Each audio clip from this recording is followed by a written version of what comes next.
Lumabas sa impeachment trial ni Vice President Sara Duterte kahapon ang ilan pang kakaibang pangalan na tumanggap ng confidential funds. Ayon sa tumistigong COA State Auditor, may pananagutan ng Vice Presidente at 3 pang opisyal ng OVP sa paraan ng paggamit ng confidential funds. May unang balita si Joseph Moro.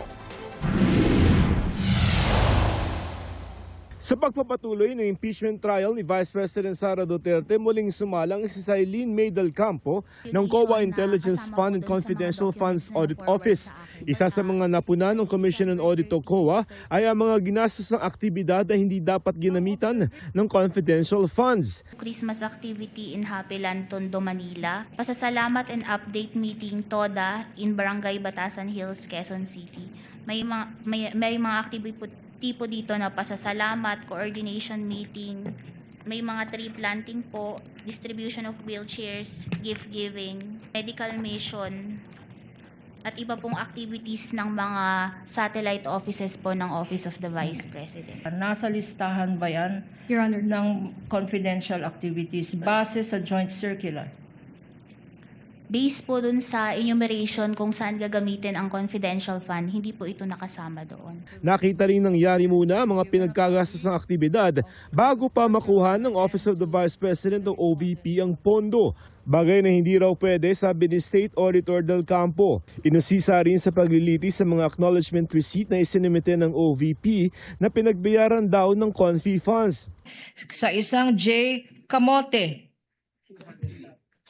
200,000 payment of purchase of supplies, 8/11/2023. At itong mangga, gumawa ataw ng fruit salad ito. May kamote, may mangga, may keso. P-1-8-2262, Migi Mango, for 50,000 pesos. But it's now 12 o'clock and all with the names apple, queso, mangga, and etc. I think it is time for us to have lunch, Your Honor. Puna pa ni Private Prosecutor Attorney Lorna Capunan ang ibang pangalan na nasa acknowledgement receipt o AR ay katunog ng ilang personalidad gaya ng Beth Revilla, Clarice Ontiveros, Jose Jocno Jr., John Lapid at Hanelet Camille C. Pati Hart Santiago at Anong Pauco na tila kombinasyon ng tunay na pangalan ng misis ng presiding officer na si Senador Chisa Escudero. Ipinakita rin ang mga AR para naman sa confidential funds ng Department of Education.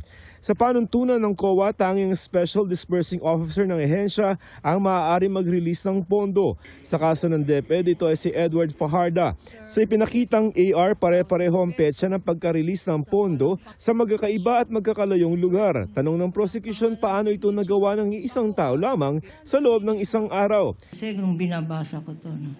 Kasi ako, Marvel Comics ang binabasa ko. Superman ang favorite ko. Kung hindi man Superman, ang isang SDO, kaya ba niyang puntahan? Sa palagay mo, Your Honor, please. lahat na ito. Your Honor, please. Yes, Counsel for Respondent. The question is speculative, Your Honor. What is speculative about Superman? He can fly anywhere It's a in one day. hypothetical question. Counsel, move on. Move I on, will Counsel. move on, Your Honor. Halimbawa, sa petsang March 15, 2023, 22 tao ang binayaran sa Quezon City, Olongapo, Laguna, Cavite, Zamboanga City, Surigao del Norte at iba pa sa loob ng isang araw. Sa testimonya din ni Del Campo, sinabi niyang nakitaan nila ng violation at paglabag ang OVP. Tinukoy niyang nasaksihan niyang testimonya noon ng Special Disbursing Officer ng OVP na si Gina Acosta sa pagdinig sa kamera. Doon sinabi ni Acosta na sa utos ni Vice President Duterte, binibigay niya ang pondo sa punong security ng bise. Ayon kay Del Campo, hindi dapat ito dahil tanging Special Disbursing Officer lamang ang dapat humahawak ng pondo. By the directive po of BP Sara, binibigay niya kay Colonel Raymond Dante Pila Chica, head ng Vice Presidential Security and Protection Group, yung cash advance po for confidential fund. Under po kasi sa joint circular, it is the SDO na mag-disburse ng cash advance. This is a direct violation po ng joint circular, specifically yung item 6.1.1. Kasi po, ang nakalagay dito is Hindi po pwedeng ibigay ito ng SDO sa ibang officer po. Your Honor. Kaya naglabas na ng Notice of Disallowance ang COA at pinababalik sa OVP ang pondong umaabot sa mahigit 375 million pesos. Ayon kay Del Campo, 4 na opisyal ang may pananagutan umuni dito kasama ang bise. Sara Duterte, Vice President, may pananagutan. Opo, tama po. Bakit? Anong nature ba ng pondo na yan? Kasi po ito is pondo ng bayan po. Gumagulong na raw ang 6 na buwang ibinigay ng COA para makapag-apela sila. Sa pananaw ng legal expert at dating presidente ng Philippine Bar Association na si Attorney Rico Domingo, dahil hindi ito regular na korte, pwedeng hindi sundin ang pamantayang guilty beyond reasonable doubt sa magiging pagpapasya ng senator judges. Nanonood ang mga taong bayan kung gagamitin nila ang konsyensya nila properly as to whether it is guilty or not guilty.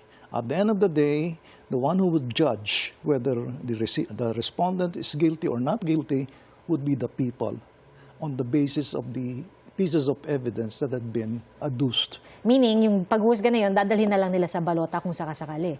Exactly. Ito ang unang balita, Joseph Morong, GMA News. Tutukan po ang GMA News special coverage, The Vice President on Trial, tuwing Lunes hanggang Miyerkules.